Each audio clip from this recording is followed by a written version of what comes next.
Ya mga mamanwa, kakabanwahan,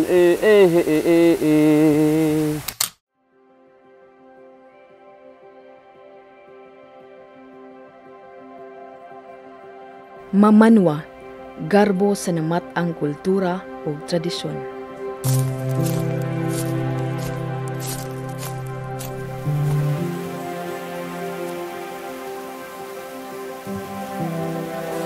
Nagkamoderno man ang panahon, apan ang tribong Mamanwa padayong nagpuyo ug nagsunod unsa nga kultura o tradisyon nga ilang namatan.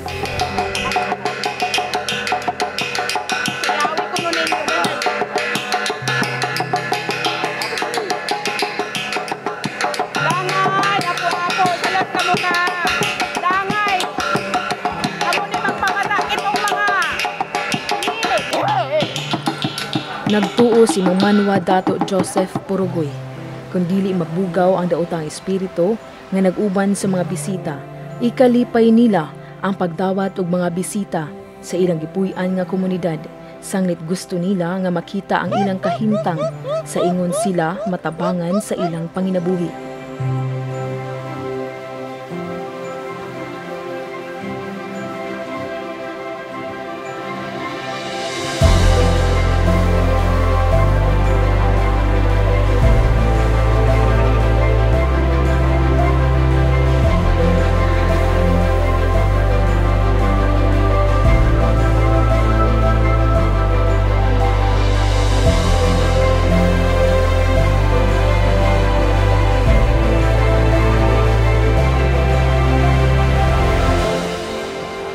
Kaning lumad nga Mamanwa, ubaning yuta tang tabunon.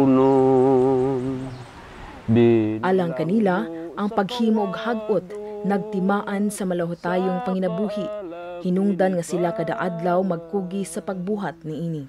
Kay maoy among kahimtang, ginatamay sa uban, damgo og pangandoy lamang, damgong walay katumanan. Ang paghalad nila og kanta sa higayon nga adunay tigom, dili lang isa ka simpleng paghatag lingaw, kundi gusto nilang ipaabot sa tanang bisita unsa nila kabililhon ang ilang kultura og tradisyon isip kauban sa tribo.